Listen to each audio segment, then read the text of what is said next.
नमस्कार दोस्तों, मैं हर्षवर्धन और आज हम शुरू करने जा रहे हैं chapter 5 of Indian penal code, जिसके अंदर सेक्शन 107 से सेक्शन 120 तक कवर किया गया है। देखो, अबेटमेंट होता क्या है। अबेटमेंट बेसिकली मतलब होता है उकसाना। अगर लीगली हम आईपीसी के अंदर देखें तो अबेटमेंट का मतलब है किसी व्यक्ति को क्राइम करने के लिए उकसाना। उकसाना कह सकते हो, या भड़काना, मदद करना, साथ देना, एनकरेज करना, कमांड देना या काउंसिल करना, किसी भी तरीके से उसको इन्फ्लुएंस करना ताकि वो कोई क्राइम जाके कर दे। ठीक है जी, इसको कहते हैं अबेटमेंट। दो चीज़ें आपको यहाँ पे समझनी बहुत ज़रूरी है कि जो अबेटमेंट है वो एक सब्सटैंटिव ऑफेंस है, यानी कि ये अपने आप में एक ऑफेंस है, चाहे वो क्राइम हो या ना हो जिसको अबेट किया गया है। ये अबेटमेंट अपने आप में एक अपराध है और इसकी सज़ा आपको मिलेगी। मान लो आपने कहा बी को कि जी जाके सी का मर्डर कर दो, वो मर्डर करे या ना करे उससे कोई मतलब नहीं है, आपने तो अबेट करा ना, तो आपको उस चीज़ की अबेटमेंट की सज़ा मिलेगी। भले ही थोड़ी कम मिलेगी क्योंकि कमिट नहीं हुआ क्राइम, लेकिन मिलेगी। दूसरी चीज़ है कि ये एक इनकोहेट ऑफेंस है, यानी इनकम्प्लीट ऑफेंस है। क्यों इनकम्प्लीट हम इसको कह रहे हैं?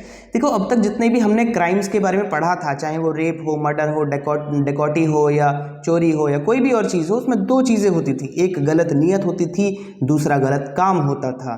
यानी एक मेंस रिया होता था, एक एक्टस रियस होता था। मेंस रिया यानी गिल्टी इंटेंशन, एक्टस रियस यानी जो आपने फिजिकली एक्ट किया है।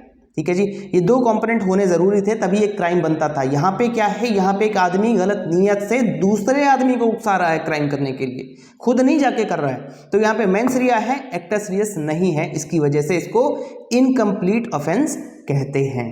ठीक है जी, सबसे पहले सेक्शन पे आते हैं, सेक्शन 107। इसमें बताया गया है अबेटमेंट किस किस तरीके से हो सकता है। इसमें 3 तरीके बताए गए हैं।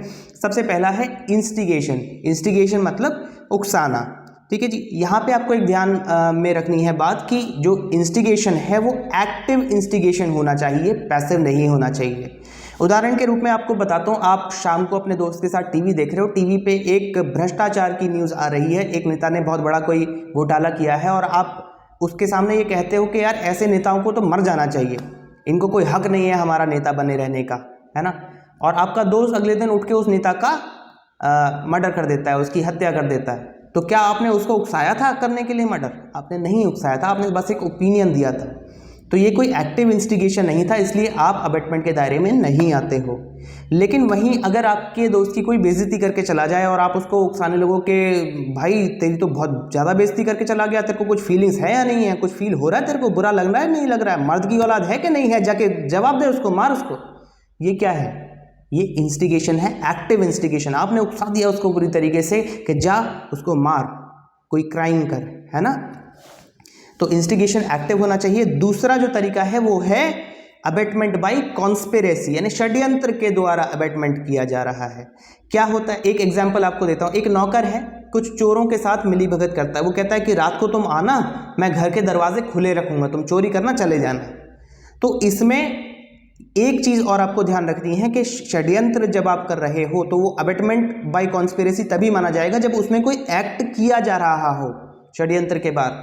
जैसे कि यहाँ पर अगर नौकर ये कहता है कि मैं दरवाजे खुले रखूंगा और वो रात को दरवाजे सचमुच खुले रखता है तो अबेटमेंट टू कॉन्स्पिरेसी माना जाएगा। लेकिन अगर वो दरवाजे खुले नहीं रखता है, सिर्फ बात की थी, खुले नहीं रखे, तो ये अबेटमेंट बाय कॉन्स्पिरेसी नहीं माना जाएगा। लेकिन ऐसा ही एक सेक्शन है, सेक्शन 120A, जो अगले चैप्टर में हम पढ़ेंगे, चैप्टर 5A के अंदर क्रिमिनल कॉन्स्पिरेसी उस चैप्टर का नाम है। वहां पे जो है कॉन्स्पिरेसी अपने आप में एक सब्सटैंटिव ऑफेंस है, वो अपने आप में एक ऑफेंस है, उसका अपना एक अपराध है, उसको हम डिटेल में बाद में चर्चा करेंगे। फिलहाल आप डिफरेंस याद रखना, अबेटमेंट बाय कॉन्स्पिरेसी में एक ओवर्ट एक्ट होना जरूरी है कॉन्स्पिरेसी के बाद, और क्रिमिनल कॉन्स्पिरेसी जो सेक्शन 128A के अंदर डिफाइंड है उसमें वो अपने आप में एक सब्सटैंटिव ऑफेंस है। ठीक है जी। तीसरा है abetment by aiding intentionally, by act or illegal omission. क्या क्या शब्द हैं? एडिंग यानी हेल्प करना, इंटेंशनली अपनी इच्छा से हेल्प करना, बाय एक्ट और ओमिशन कोई काम करके या जो वो काम ना करके जो आपको करना चाहिए था, इलीगल ओमिशन। ठीक है जी। इसमें पहला एग्जांपल देखते हैं कि एक व्यक्ति दूसरे व्यक्ति के ऊपर बहुत ज़्यादा गुस्सा हुआ पड़ा, ये आपको पता है पहले से। आप मार्केट से उसको एक जहर की डिब्बी ला के देते हो और कहते हो कि रात में इसके खाने में मिला देना। तो ये आपने क्या किया? उसकी हेल्प कर दी, हेल्प करके उसे उकसा दिया, उसको अबेट कर दिया क्राइम करने के लिए। अगर वो जहर मिलाता है या नहीं मिलाता है वो बात की बात है, लेकिन आपने उकसा दिया, आप अबेटमेंट के दायरे में आ गए। दूसरी चीज जो इलीगल ओमिशन, यानी कि आपको जो करना चाहिए वो आपने नहीं किया। कैसे? अगर मार्केट में मान लो एक पुलिस वाला खड़ा है, उसकी ड्यूटी है क्राइम को रोकना, लेकिन वो क्रिमिनल से मिला हुआ है, वहां उसी मार्केट में एक क्रिमिनल जो है वो एक इनोसेंट आदमी को मारे जा रहा है और वो पुलिस वाला उसको जाके रोक नहीं रहा, तो ये क्या है? ये एक illegal omission of his duty है और ये अबेटमेंट बाय एड के दायरे में आता है, यानी कि उस पुलिस वाले को सजा मिलेगी। ठीक है जी। सेक्शन 108 की बात करते हैं। यहाँ पे बताया गया अबेटर कौन है। देखो अबेटर तो वही है जो अबेट करता है, एक व्यक्ति दूसरे आदमी को उकसा रहा है कोई क्राइम करने के लिए, वही एक अबेटर है। ठीक है जी। लेकिन इसमें 4 कंडीशंस हैं। सबसे पहली, इससे कोई फर्क नहीं पड़ता कि जिस ऑफेंस को अबेट किया गया है, मान लो आपने किसी को उकसाया है मर्डर करने के लिए, वो मर्डर कर रहा है या नहीं कर रहा है उससे कोई फर्क नहीं पड़ता, अबेटमेंट फिर भी आप अबेटमेंट के दायरे में रहोगे। दूसरी चीज है, इससे कोई फर्क नहीं पड़ता कि जिस आदमी को आपने अबेट किया है वो केपेबल भी है उस ऑफेंस को कमिट करने के लिए या नहीं। हो सकता है वो एक 7 साल से कम उम्र का बच्चा हो या कोई इंसान हो, इनसेन पर्सन हो, पागल आदमी हो, उसको आपने अबेट कर दिया कोई क्राइम करने के लिए, तो भी आप अबेटमेंट के दायरे में आओगे। बेशक उसको उसकी कोई लाइबिलिटी नहीं है उस क्राइम के लिए, लेकिन आपकी है क्योंकि आपने उकसाया है। तीसरी चीज है, it is not necessary that conspiracy is with the person who commits the crime. अब जो मैंने आपको एक एग्जांपल दिया था, नौकर ने चोरों के साथ षड्यंत्र रचा, हो सकता है एक तीसरा आदमी होता, नौकर उसके साथ ये बात रखता अपनी कि मैं रात को दरवाजे खुले छोड़ दूंगा, और वो तीसरा आदमी उन चोरों के साथ बात करता कि मैंने बात कर ली है, दरवाजे खुले रहेंगे, तुम जाना और चोरी करके आ जाना। तो यहाँ पे क्या डायरेक्टली कोई कॉन्स्पिरेसी नहीं हो रही है नौकर और चोरों के बीच में, लेकिन फिर भी ये अबेटमेंट के दायरे में आएगा। और चौथी चीज है, abetment of abetment is also a crime, यानी कि ए ने अबेट किया बी को, बी ने अबेट किया सी को डी का मर्डर करने के लिए, तो बी जाएगा अबेटमेंट के अंदर और ए जाएगा अबेटमेंट ऑफ अबेटमेंट के अंदर, दोनों के दोनों अपराधी माने जाएंगे। ठीक है जी। अगला सेक्शन देखते हैं, सेक्शन 108A। ये कहता है abetment in India of offence outside India. ठीक है जी। मान लो आपने किसी आदमी को क्राइम करने के लिए उकसाया, उसने वो क्राइम श्रीलंका में जाके कर दिया, तो क्या आप अभी भी अबेटमेंट के दायरे में आते हो? क्या आपको अभी भी अपराधी माना जाएगा? हाँ जी बिल्कुल माना जाएगा। वो ऑफेंस कहीं पे भी जाके कर रहा है, आपने तो अबेट इंडिया में करा था, तो ये अबेटमेंट के दायरे में आएगा। अच्छा, सेक्शन 109 से लेके 120 तक, अब जितने भी सेक्शन बचे हुए हैं सबके सब पनिशमेंट की बात करते हैं। अलग अलग पनिशमेंट्स हैं, तो इसको 3 कैटेगरीज में बांटा जा सकता है। सबसे पहले हम उन ऑफेंसेस की बात करेंगे जिसमें जो पनिशमेंट है वो बिल्कुल सेम रहती है। मान लो आपने किसी को अबेट किया मर्डर करने के लिए, तो मर्डर करने की जो उसे सजा मिलेगी वही आपको भी मिलेगी। बेशक आपने मर्डर नहीं किया, आपने उकसाया था, तो लेकिन सजा दोनों को सेम मिलेगी। ऐसे जितने भी ऑफेंस हैं वो सेक्शन 109 से 114 तक दिए गए हैं, इनको डिस्कस करते हैं। 109 में कहा गया है अबेटेड एक्ट इज कमिटेड, यानी कि आपने कहा कि जाके मर्डर करो और उस व्यक्ति ने मर्डर कर दिया, ऐसे में दोनों को सेम सजा मिलेगी।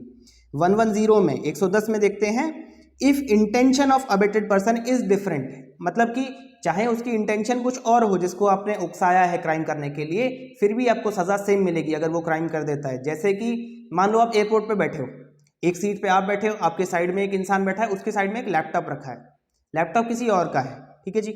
आप उस इंसान से कहते हो कि वो लैपटॉप पास करना जरा, और वो जेन्युइनली आपको लैपटॉप पास कर देता है ये सोच के कि वो लैपटॉप आपका ही है, लेकिन आप चोरी की नियत से उस लैपटॉप को पास करवा रहे थे, जो कि आपने उसको नहीं बताया। तो यहाँ पे उसकी इंटेंशन चोरी की नहीं है, आपकी है, फिर भी आपको सजा मिलेगी अबेटमेंट टू थेफ्ट के अपराध में। उसको कोई सजा नहीं मिलेगी क्योंकि उसकी इंटेंशन चोरी की नहीं थी।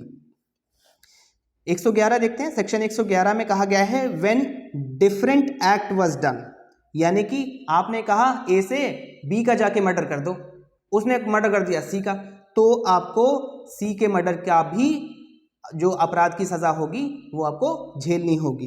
ठीक है जी।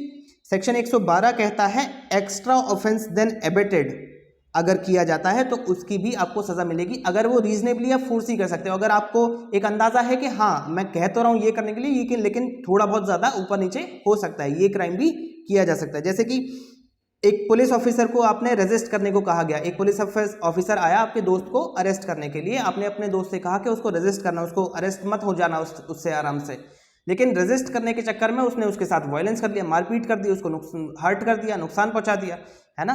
तो उसने दो ऑफेंस कर दिए, एक उसकी बात नहीं मानी, दूसरा उसको नुकसान भी पहुंचाया, हर्ट भी किया, वायलेंस भी किया उसके साथ। तो अब आपको दोनों ऑफेंसेस के अबेटमेंट की सजा मिलेगी। ठीक है जी। सेक्शन 113 बात करता है different effect occurs than intended. ठीक है जी। आपने कहा कि एक व्यक्ति को जाके बुरी तरह से घायल कर दो, लेकिन जब वो जिसको आपने उकसाया था वो व्यक्ति उसको घायल करने के साथ साथ उसकी मृत्यु भी कर देता है, हत्या ही हो जाती है पूरी तरीके से, तो ये, लेकिन इसके चांसेस तो थे ना होने के, तो यहाँ पर भी आपको जो हत्या हुई है उसके अपराध की सजा मिलेगी, उसके अबेटमेंट की, अबेटमेंट टू मर्डर की सजा मिलेगी। ठीक है जी। फिर 114 जो सेक्शन है वो बात करता है when abettor is present during the offence committed, है ना, when abettor is present during the commitment of offence, तो क्या होगा उस समय पे आपको, यानी कि जो अबेटर है उसको और जो क्राइम कमिट कर रहा है उसको, दोनों को सेम सजा मिलेगी, क्योंकि अबेटर वहीं पे खड़ा हुआ है, वो चाहे तो उस समय अपना मन बदल सकता है, उसको क्राइम को रोक सकता है एक्टिव पार्टिसिपेशन करके, वो नहीं रोक रहा, वो खुद वहां पे प्रेजेंट है, तो उसकी लाइबिलिटी और ज़्यादा बढ़ जाती है। तो सेम ही ऑफेंस, बेशक उसने कुछ किया नहीं है, बेशक वो सिर्फ वहां पे खड़ा है, मर्डर कोई और ही कर रहा है या अपराध कोई और ही कर रहा है, जो भी अपराध के लिए आपने उकसाया है, आपने बिल्कुल उसमें एक्टिवली पार्टिसिपेट नहीं किया, लेकिन आपने उकसाया है और आप वहीं पे प्रेजेंट हो, तो आपको सेम सजा मिलेगी। सेक्शन 114 यही कहता है। अब बात करते हैं सेक्शन 115 और 116 की। ये उन ऑफेंसेस में डील करते हैं जब आप किसी भी व्यक्ति को ऑफेंस करने के लिए उकसा तो रहे हो, लेकिन वो उस ऑफेंस को या तो कर नहीं रहा या पूरी तरीके से नहीं कर रहा, मतलब कुछ कम कर रहा है उससे। जैसे कि आपको एक एग्जाम्पल देता हूं, ए ने अबेट किया बी को मर्डर करने के लिए सी का, सी ने मर्डर नहीं किया, तो अब आपको क्या सजा मिलेगी? अब आपको या तो 7 साल की सजा मिलेगी और या तो नहीं, इसके साथ फाइन भी देना पड़ेगा आपको, 7 साल की सजा प्लस फाइन आपको देना पड़ेगा। और अगर वो मान लो कि उसकी मृत्यु तो नहीं करता, उसकी हत्या नहीं करता, लेकिन उसको कोई चोट पहुंचा देता है, बी जो है सी को कुछ चोट पहुंचा देता है, तो ऐसे में आपको 14 साल तक की सजा और फाइन भुगतना होगा। ठीक है जी। ये 115 सेक्शन में बात कही गई है जो कि डील करता है उन ऑफेंसेस के साथ जिनकी सजा डेथ या लाइफ इम्प्रिजनमेंट है, यानी कि जब आप किसी व्यक्ति को एक ऐसा ऑफेंस करने के लिए उकसा रहे हो जिसकी सजा डेथ या लाइफ इम्प्रिजनमेंट है, तो आपको ये सजाएं भुगतनी होंगी। सेक्शन 116 बात करता है उन ऑफेंसेस की जो कि जिसमें डेथ या लाइफ इम्प्रिजनमेंट नहीं है, सिंपल इम्प्रिजनमेंट है कुछ ड्यूरेशन के लिए। ठीक है जी। तो मान लो आपने ए बी को अबेट किया, ए ने बी को अबेट किया और बी ने वो क्राइम नहीं किया जो भी आपने क्राइम करने को कहा, और मान लो उसकी सजा थी 4 साल जो क्राइम आप करने को कह रहे थे, तो अब आपको कितनी सजा होगी? 1/4 होगी 4 साल की। ठीक है जी। इसमें लिखा गया है 1/4 of max term of crime और फाइन और बोथ, या तो 1/4 सजा होगी यानी कि 1 साल की सजा होगी, अगर उस क्राइम की 4 साल की सजा थी ओरिजिनली, तो आपको अबेटमेंट के जुर्म में बेशक वो क्राइम नहीं हुआ, आपको 1 साल की सजा होगी या फाइन होगा या दोनों होंगे। ठीक है जी। 116 खत्म होता है। अगले सेक्शन को देखते हैं, लेकिन उससे पहले एक कंडीशन 116 की आप देख लो कि अगर वो जो अबेटर है, अगर वो पब्लिक सर्वेंट है या पुलिस ऑफिसर है, तो ऐसे में उसको 1/4 सजा नहीं होगी, उसमें आधी सजा होगी, यानी कि अगर उस क्राइम की 4 साल सजा होती थी अगर वो खुद करता, तो ऐसे में उसको 2 साल की सजा या फाइन या दोनों भुगतने होंगे। ठीक है जी। सेक्शन 117 पे आते हैं, अबेटिंग ऑफेंस बाय पब्लिक और मोर देन 10%। अगर आप 10 या उससे ज़्यादा लोगों को उकसा रहे हो कोई क्राइम करने के लिए, तो ऐसे में आपको 3 साल तक की सज़ा हो सकती है या फाइन हो सकता है या दोनों हो सकते हैं। अब बचे हैं 3 सेक्शन इस चैप्टर के जो कि एक कंसेप्ट पे डील करते हैं, वो है concealing design to commit offence, यानी कि आपको पता है कि कौन सा क्राइम होने वाला है, कैसे होने वाला है, उसकी पूरी प्लानिंग के बारे में आपको पता है, लेकिन आप उसको छुपा रहे हो, ये भी अपने आप में एक ऑफेंस है। तो सेक्शन 118 में बात की गई है when crime is punishable with death और लाइफ इम्प्रिजनमेंट की, यानी कि आप एक ऐसा क्राइम होने वाला था जिसकी सजा या तो डेथ होती या लाइफ इम्प्रिजनमेंट होती, उसको आपने छुपाया है और वो क्राइम हो गया, तो आपको कितनी सज़ा मिलेगी? 7 साल की सज़ा मिलेगी और फाइन होगा। अगर वो क्राइम नहीं हो पाता है किसी कारण से तो 3 साल तक की सज़ा मिलेगी और फाइन होगा।